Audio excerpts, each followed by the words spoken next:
بسم اللہ الرحمن الرحیم، السلام علیکم۔ آرمی چیف حاضر ہو، عدالت نے آواز لگا دی ہے۔ کون سے آرمی چیف کو حاضر ہونا پڑے گا اور آرمی چیف کے ساتھ ساتھ اور کون کون حاضر ہوں گے، اور کیا وہ واقعی حاضر ہوں گے اور اس بات کا کوئی فائدہ بھی ہوگا یا نہیں ہوگا؟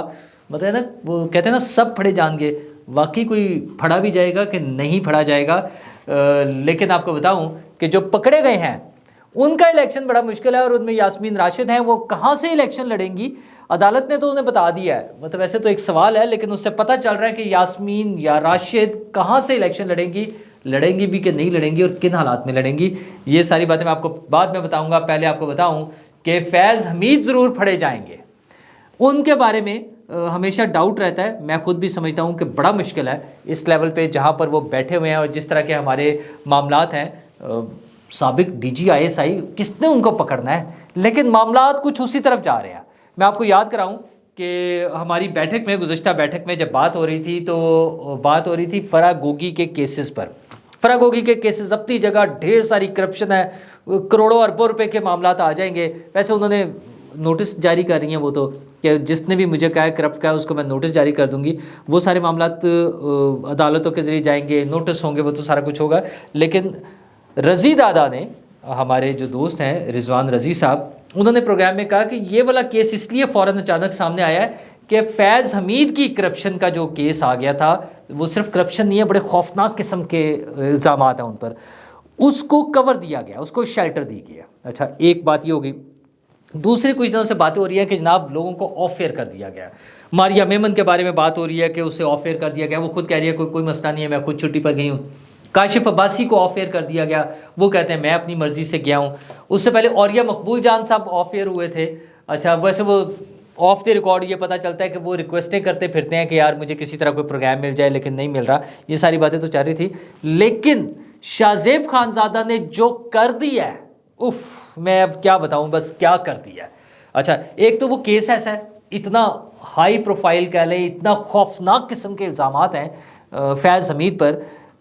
دوسرا اوپر سے شاہ زیب خانزادہ، مطلب آپ سوچیں سونے پہ سہاگا کہ ایسا کیس شاہ زیب خانزادہ کے ہاتھ لگ جائے۔ اس کے ہاتھ تو ویسے عام سادہ سا بندہ لگ جائے، جس کے یہ تو پھر روگنی ہے نا ایک ہوتا ہے نا سادہ نان اور ایک ہوتا ہے روگنی نان، تو اس کے ہاتھ تو سادہ بندہ لگ جائے عام چھوٹے سے کیس کے ساتھ تو وہ اس کی لا پھا کے رکھ دیتا ہے، وہ ایچیے بیچیے نکال کے۔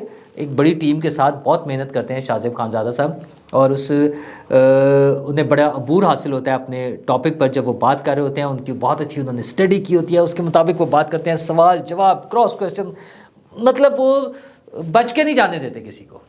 ایز اے صحافی جو ہے جب وہ بات کر رہے ہوتے ہیں تو اب تو کیس تھا ان کا فیض حمید کا، اور وہ وکیل سامنے موجود تھے جنہوں نے ٹاپ سٹی والے معیز صاحب کی بہاف پر سپریم کورٹ میں گئے تھے۔ ان کا سپریم کورٹ نے اب کہہ دیا کہ ہمیں وزارت دفاع میں جائیں۔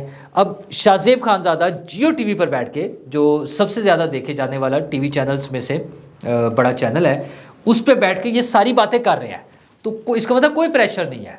فیض حمید کے بارے میں جب عدالت میں آ گیا اور اس کی رپورٹ آ گئی تو اب اس پہ بات کرنے پر کوئی پریشر نہیں ہے۔ اگر پریشر والی بات ہوتی تو یہ 2 دن بعد یا 3-4 دن کے بعد جیو پہ چلنا امپورٹنٹ ایشو ہے نا، تو نہ شاہ زیب خانزادہ پر کوئی پریشر ہے، نہ جیو پر کوئی پریشر ہے۔ ظاہر ہے جیو کی پالیسی کے مطابق اگر کچھ چینلز پہ ہوتا ہے نا، جب مالکان نے کہہ دیا، مینجمنٹ نے فیصلہ کر لیا نہیں جی اس ٹاپک پہ بات نہیں کرنی، تو نہیں ہو سکتی، تو اس کا مطلب کوئی پالیسی پہ ایشو نہیں تھا، تو انہوں نے پھر وہ اڑا کے رکھ دیا۔ انہوں نے پوچھا کہ جناب اب آپ جائیں گے کیس لے کر؟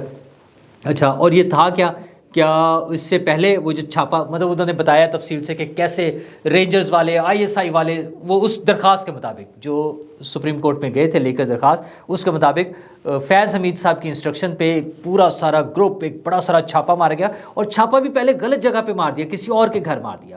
اچھا، اسی پر شور مچ گیا تھا، پھر ان کے گھر آئے۔ اچھا، اس وقت کے وزیر داخلہ نے بھی اس پہ نوٹس لیا، اس پہ لیٹر ایشو ہوا، لیکن کچھ نہیں ہو سکا۔ اچھا، یہ نہیں ہو سکتا کہ اس وقت کے آرمی چیف کو نہ پتہ چلا ہو، کیونکہ اس میں انہوں نے مزید ڈیٹیل میں جاتے ہوئے بتاتے ہیں کہ ملٹری انٹیلیجنس والوں نے بھی آ کے بات چیت کی، سارا کچھ ہوا، تو یہ پاسبل نہیں ہے کہ آرمی چیف کو اس وقت کے نہ پتہ چلا ہو۔ مطلب وہ بھی انڈائریکٹلی کہہ لے کہ شریک جرم ہی تھے باجوہ صاحب بھی، کیونکہ اگر وہ اتنے لا علم تھے کہ انہیں اس بات کا پتہ ہی نہ چلا ہو اتنے بڑے واقعے ہونے کا، اور اس وقت اس کی خبریں بھی آئی، تو پھر وہ انتہائی نااہل تھے۔ تو میں نااہل تو نہیں مانوں گا انہیں، نااہل تو اتنے نہیں ہوں گے، کیونکہ آرمی کا اپنا ایک ڈسپلن ہے، اپنا ایک سسٹم ہے. خبر یہ نہیں ہو سکتا کہ ان کی انٹیلیجنس اور ان کے سارا سسٹم جو ہے، نیٹ ورک جو ہے، اس سے خبر نہ پہنچی ہو. کیونکہ بعد میں بھی کچھ ایسی باتیں ہوئی ہیں جو ہم اکثر بات کرتے ہیں کہ آرمی چیف نے کہا تھا وہ صحافی کا بھونڈے طریقے سے اغوا ہوا تھا، اس لیے ہم نے واپس کرا دیا. تو انہیں پتہ تھا کہ فیض حمید صاحب کیا کیا کچھ کر رہے تھے، کیا گل کھلا رہے تھے. تو ان کے گھر گئے، سب لوگوں کو ایک طرح سے وہ زبردستی حراست میں رکھا، ان سے زمین پر اپنے نام ٹرانسفر کرنے کے لیے کہہ رہے تھے، سوسائٹی اور اس کے شیئرز مجھے دے دیں، میرے نام ٹرانسفر کر دیں. خیر وہاں سے انہیں تلاشی لی، چیزیں اٹھائیں، لوٹ مار کی، سامان لے کے باہر نکلے جس میں ڈھیر ساری نقدی، کروڑوں روپے، 400 تولے سونا اور باقی چیزیں. اور اس میں بڑا افسوسناک پہلو بھی تھا ایک، کہ ایک صاحب نے، ایک آفیسر نے ایک بچے کے، چھوٹے بچے کے چہرے پر اپنا بوٹ رکھ لیا اور اسے کہا کہ یہ گیجٹس میرے حوالے کرو، اپنے موبائل اور وہ کیا ہوگا، ٹیب شیب لیپ ٹاپ جو مرضی کہہ لیں آپ. مطلب کیا لیول تھا یار ان کا. اچھا اس میں پھر آفیسرز کے نام اور ڈیزگنیشن کے ساتھ ہیں کہ کون کون سے تھے. یہ سارا کچھ کیا، باہر نکل کے انہوں نے بانٹا. اب وہ ان کا کہنا یہ ہے کہ یہ ساری سی سی ٹی وی فوٹیج موجود ہے کہ وہ کیسے لوٹ مار ہوئی ہے، باقاعدہ لوٹ مار تھی نا. اچھا اور اس کے بعد انہیں اٹھا کے لے گئے اور پریشر یہی تھا کہ آپ ہمارے نام کر دیں.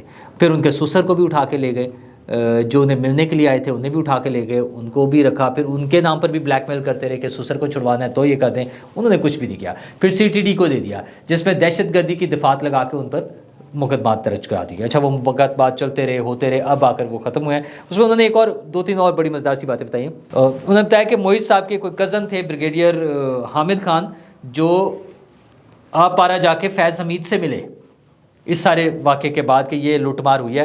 تو فیض حمید نے کچھ چیزیں واپس کر دیں اور 400 تولے سونا اور کیش دینے سے انکار کر دیا. انہوں نے کہا یہ نہیں واپس ہو سکتا. اچھا شاہ زیب خانزادہ نے پھر پوچھا کہ انہوں نے ان چیزوں کی موجودگی سے انکار کیا یا واپس کرنے سے انکار کیا. تو انہوں نے کہا جو اس سے واپس کرنے سے انکار کیا، کیونکہ خالی بیگز انہوں نے دے دیے.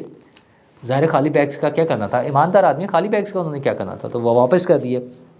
اچھا پھر ایک ٹائم آیا جب نجف حمید نے، جو فیض حمید صاحب کے بھائی ہیں، انہیں بلایا اپنے علاقے میں، ہوٹل پہ بٹھا کے چائے وائے پلائی اور وہاں ان سے ڈسکشن کی اور ان سے کہا کہ اس پہ معافی تلافی کریں، اس مسئلے کو ختم کریں، معاف کر دیں. فیض حمید کا اس سے کوئی تعلق نہیں ہے.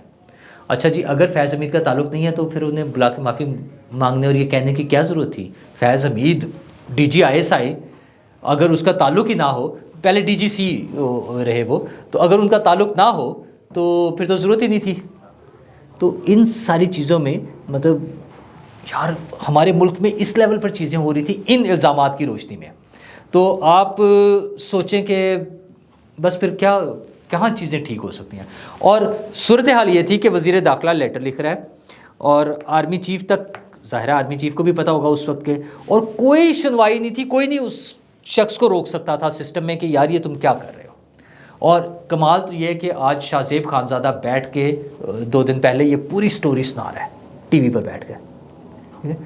تو کہاں تھے، سارا سسٹم کہاں تھا. اس دوران میں ایم آئی والوں نے بھی آ کے ان سے ملاقات کی. مطلب اتنی خوفناک سٹوری ہے یہ کہ رونگٹے کھڑے ہو جاتے ہیں، خوف آتا ہے کہ یار یہ کیا ہو رہا تھا اس لیول پر. مطلب فوج کے ٹاپ آفیسرز اور آفیشل کیپیسٹی میں آفیسرز کو ساتھ لے جا کے یہ کام کر رہے تھے. ان سب کے نام ڈیزگنیشن جو بتائے جا رہے ہیں، تو ہو کیا رہا تھا یہ، اور کیا واقعی اب اس کو روک لیں گے. اچھا اب کیا ہو رہا ہے، اب ایک کیس چل رہا ہے. کیس ہے وہ فیض آباد دھرنا کیس، ٹی ایل پی کے حوالے سے کہ کون لوگ سپورٹ کر رہے تھے، کس نے پیسے دیے، کون ان کو دھرنے کے لیے لے کر آیا، وہ کیا کر رہے تھے، کوئی ملک دشمن سرگرمیاں تھی، کوئی منی لانڈرنگ تھی، کوئی وہ جو ہے ایسٹس بیانڈ مین یا فورن فنڈنگ. ہاں فورن فنڈنگ کے معاملات ہیں، کچھ اس طرح کی چیزیں، غیر قانونی فورن فنڈنگ. تو یہ ساری چیزوں پہ دھرنے کیس ہے. اس کے ویسے تو کیس کا فیصلہ تو آیا ہوا ہے، اس پہ امپلیمنٹیشن ہونی ہے، لیکن اس سے پہلے ایک انکوائری کمیشن بننا ہے. حکومت نے تو جانچ چھڑائی تھی ایک کمیٹی بنا کے، لیکن پھر اب اس کے بعد پھر دوبارہ کمیشن پر بات آ گیا ہے. گورنمنٹ نے نیا کمیشن بنا دیا ہے، ریٹائرڈ آفیسرز کے پر مشتمل ہے وہ. اور لیکن اس کے ٹی او آرز بھی بن گئے ہیں کہ 2 مہینے میں انہوں نے اپنی رپورٹ پیش کرنی ہے. لیکن سپریم کورٹ نے اضافہ کر دیا. انہوں نے کہا کہ جناب آپ نے بلانا ہے پرانے والوں کو، سابق آرمی چیف کو بھی بلا لیں اور سابق چیف جسٹس کو بھی بلا لیں، یعنی آرمی چیف بھی حاضر ہو اور چیف جسٹس بھی حاضر ہو، اور آئی ایس آئی چیف اور وہ سارے تو پھر آ ہی جائیں گے بیچ میں. تو کیا واقعی وہ کمیشن اتنا پاورفل ہوگا کہ ان کو بلا سکے گا؟ کیونکہ ہم اس سے پہلے جنرل مشرف کا کیس دیکھ چکے ہیں. ایک مرتبہ عدالت جانا تھا اور دوسری مرتبہ جو ہے نا وہ پھر گاڑی مڑ گئی تھی، ہاسپٹل اور طبیعت خراب، اور پھر وہ پاکستان سے باہر اور کوئی ہاتھ نہیں لگا سکا تھا. تو اب بھی تو جنرل ہیں اور اب بھی تو آرمی چیف ہیں، تو کیا ہمارا یہ چھوٹا سا کمیشن بیچارہ ننا منا سا، اگرچہ اس کو پاورز، اصل میں تو پاورز قانون کی ہوتی ہیں، آئین کی ہوتی ہیں، اور وہ بنانے والوں کی طرف سے ہوتی ہیں. حکومت نے بنایا ہے، سپریم کورٹ اس کو بیک کر رہی ہے، اس کو پاور دے رہی ہے، تو اصولاً تو سب کو آنا چاہیے. لیکن وہ یاد ہے آپ کو جنرل اسلم بیگ صاحب جیسے لوگ، وہ کہتے تھے کسی میں ہمت ہے جو مجھ سے پوچھ سکے یا مجھے ہاتھ لگا سکے. وہ ہمارے دوست ہیں اعزاز سید صاحب، انہوں نے بڑی کوشش کی انہیں تنگ کرنے کی. خیر تنگ تو نہیں کرنے، وہ تو بیچارے نے بڑا صحیح سوال پوچھا تھا. جنرل صاحب غصے میں آ گئے تھے. تو کیا اب پھر کوئی جنرل غصے میں آئے گا؟ کیا پھر کسی جنرل کو بچانے کے لیے کوئی سامنے آئے گا؟ کیا پھر کسی جنرل کی طبیعت خراب ہوگی اور وہ عدالت کے بجائے ہاسپٹل، اور ہاسپٹل سے پھر باہر؟ کیا اس طرح کی کہانیاں ہوں گی؟ تو بڑا ہی عجیب و غریب سا سسٹم ہے. ہمارے ملک میں ماضی کی روایات دیکھیں تو مشکل ہے، لیکن پھر بھی ایک کام ضرور ہوا ہے. اب جو صورتحال بن گئی ہے، اب فیض حمید اور جنرل باجوہ ایک ہی حل ہے، مشرف صاحب والا، پاکستان سے باہر چلے جائیں. اگر وہ پاکستان میں رہے تو یہ کیس جو ہے فیض آباد دھرنا کیس اور موئز والا کیس، ٹاپ سٹی والا کیس، یہ ان دونوں کو لے ڈوبے گا. لے ڈوبے گا کیا مطلب؟ آپ یوں سمجھے کہ انصاف کے کٹہرے میں لا کے کھڑا کر دے گا. انصاف کے کٹہرے میں کھڑا ہوگا اور سامنے قاضی فائز عیسیٰ جیسا جج ہوگا، تو پھر دودھ کا دودھ اگر پانی کا پانی ہوا تو پھر سزائیں بھی مل سکتی ہیں. اور شاید کچھ لوگوں کو وہ سزائیں منظور نہیں ہوں گی. اس لیے آپ سمجھیں کہ یہ دونوں گئے، پاکستان سے ایک ہی حل رہ گیا ان دونوں کا بچنے کا. اس سے پہلے تو تھا نا کہ یہ کاروائی نہیں ہونی، چلنا نہیں ہے، کس نے پوچھنا ہے. لیکن اب جس سٹیج پر پہنچ گئے ہیں، ایک ہی حل ہے، مشرف صاحب والا، مشرف فارمولا، کہ پاکستان سے باہر بھاگ جائیں، ادروائز بچت نہیں ہے. باجوہ صاحب کی اور فیض صاحب کی صرف یہ سلوشن رہ گیا. اچھا یہ تو ہو جائیں گے، باقی لوگ کہاں بھاگیں گے جن کو بھاگنے نہیں دے رہے؟ پی ٹی آئی کے اتنے ڈھیر سارے لوگ، پھر وہ 8 کو اٹھا کے ان کو اشتہاری قرار دے دیا. ان میں سے کچھ تو حسان نیازی، ان کے ابا جان نے آ کے تفصیل سنا دیا کہ میری ملاقات کرا دی ہے، سب کچھ ہو گیا، لیکن پھر انہیں اشتہاری قرار دے دیا. لیکن یاسمین راشد صاحبہ تو جیل میں ہی ہے، 27 تاریخ تک ان کا ریمانڈ ہے. آج بھی ان کی ہیئرنگ تھی جس میں بڑا مزیدار سا ڈائلاگ ہوا کہ انہوں نے کہا کہ جی میں نے الیکشن بھی تو لڑنا ہے. تو جج صاحب نے کہا الیکشن جیل سے نہیں لڑا جا سکتا. اچھا ویسے تو بظاہر یہ ایک وہ عام سا سوال ہے، مطلب دنیا بھر میں ہوتا ہے، ہمارے جیسے ملکوں میں، تھرڈ ورلڈ کنٹریز میں، جہاں پہ بہت سارے دیگر قانون کے اصل مسائل کے علاوہ بھی بہت سے مسائل ہوتے ہیں، تو بہت سارے لوگ، ہمارے لیڈرز جو ہیں وہ جیلوں سے الیکشن لڑتے ہیں، پاکستان میں، انڈیا میں، اگر ہم ہمسائے میں دیکھیں تو. لیکن اس کا ایک اور میسج بھی تو ہے کہ محترمہ آپ نے اب جیل میں ہی رہنا ہے، الیکشن لڑنے کا شوق بھی وہیں سے پورا کیجیے گا اگر لڑنا ہے تو، اگر الاؤ ہوا تو.